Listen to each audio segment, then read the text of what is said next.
Hey everyone, it's Eric, Blackwood Realty Group, and today's video topic is the pitfalls or 5 dangers of overpricing your home in a hot seller's market. We know the Utah market's been great the last handful of years, and it's gotten even crazier the last 6 months or 12 months during the pandemic because more people have come to Utah.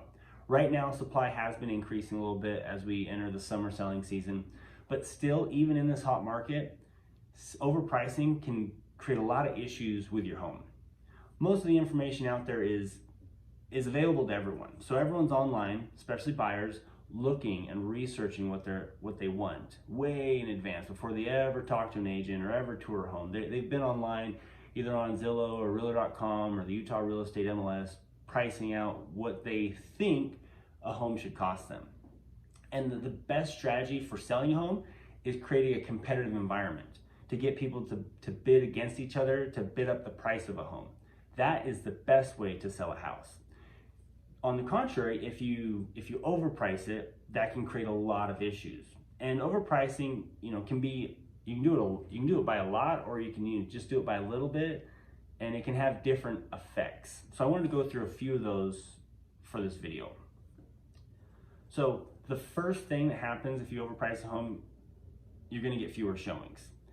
Even with an open house or with showings after the open house launch, you're still going to get fewer showings because, like I said before, all the information is mostly out there.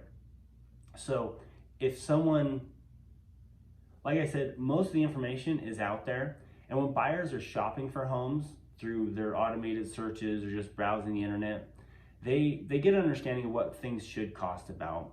And when they look at a house, the first thing they have to fall in love with online is typically the price before they ever go look at the house.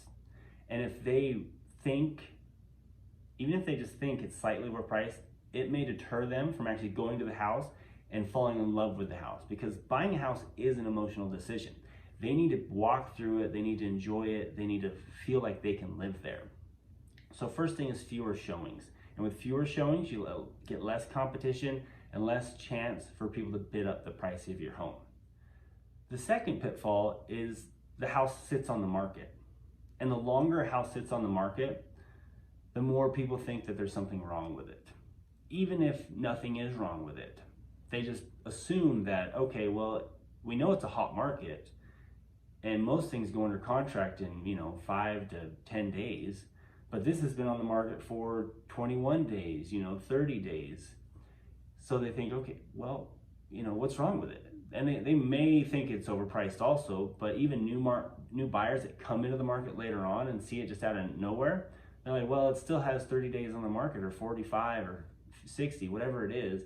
So they assume something's wrong even though nothing is wrong. Typically when that happens, you got to regain the momentum in the market, as if it just really brand new listing. And the way that usually happens is with a price adjustment. And the most advised price adjustment in real estate is a 5% adjustment down, typically, because that gets people excited again. They think, well, they're becoming more realistic with price. So that is the typical price adjustment that I recommend, and then I think most realtors recommend also. So the third pitfall is you end up needing to reduce the price. With limited showings, no offers coming in, it gets really frustrating. So we then know, okay, nothing's happening, no movement's happening, and we can sit and wait for the market to maybe increase to where our price is, or we have to adjust the price down. And that is typically a 5% price adjustment. And with that, it creates this other negative possibility of, okay, a buyer's been sitting there looking for houses for a couple months. They see us adjust the price down. All of a sudden, I think, okay, now I'm in control. If they've adjusted the price once, maybe they'll adjust it again. So if they do write an offer, it's not going to be at listing, or it may not be above listing. It's most likely going to be below, it's difficult. So the longer a house sits on the market, the more power we give to buyers in getting, I guess, a better deal or just driving the price down. And like I said at the beginning of the video, the best way to drive up the price is to create a competitive environment. And that's why I always recommend, let's say the market price for your home is about $315,000. it's okay to go a little bit aggressive, maybe 320, 325, but the worst thing is to go maybe 350 or 375, because that is just, it's really over. And so buyers notice that quickly, rather than if it's only a couple $1,000s over of what like an appraisal would be. The fourth pitfall is less favorable terms. So when you get people to compete for your house, not only do they write higher offers, but they also remove contingencies. They do more earnest money, which is like a deposit on the house. They also do earnest money non-refundable immediately. And so in the contingencies, they might remove our due diligence, so they won't do an inspection even. Could be they waive appraisal, or they guarantee a certain amount over appraisal. I've sold a lot of houses this year where we got people to pay $10,000 to $20,000 over appraisal, or they just waived the appraisal entirely. And it's because we priced it at that aggressive price point, and then it got bid up, and people removed appraisals, and they gave us, hard earnest money, just like I said. But the only reason they did that was because they knew they were competing against 5 other buyers who also wanted the property. If they know they're not competing, then no buyer does that. And that's the hard part about, getting the best terms possible and the best price. So we want good terms, and if we're overpriced, then typically we're not going to get any of those waivers. People are going to keep appraisal, they're going to keep their appraisal, they're going to keep their due diligence, and they're going to not do hard or non-refundable earnest money. So as you go through the contract, all of a sudden they get an inspection done, and they start beating you up on price again. And then you get the appraisal done, and say it doesn't appraise, then all of a sudden they start beating you up on that. And then, as a seller, you're all of a sudden, they're going to ask you, you got to lower it to appraisal, otherwise we're going to walk away and get our earnest money back. And then everyone just wasted 20 days to that deadline of it, sitting in escrow and not knowing what to do because appraisal is still a factor, and then waive it.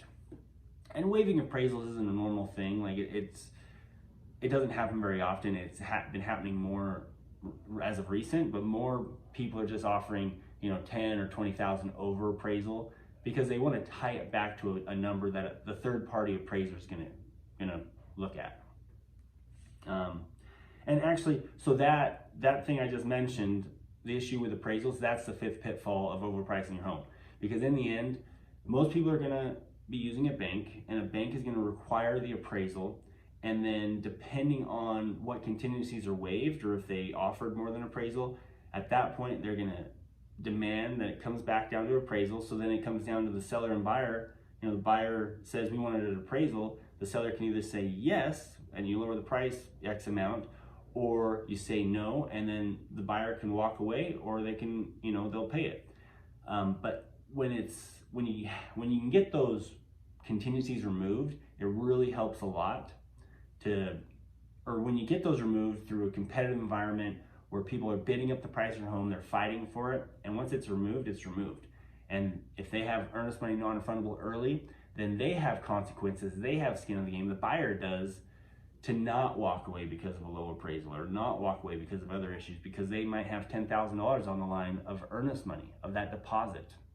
So like I said, the most important thing is pricing at or just barely above what the market can support. Because in the end, it's a true market, because there's buyers and sellers coming together and finding common ground over time, and there's all these different houses always selling, so we can see the market. And when I say market, I don't mean just the housing market. I'm talking about, a marketplace of buyers and sellers coming together and agreeing on price.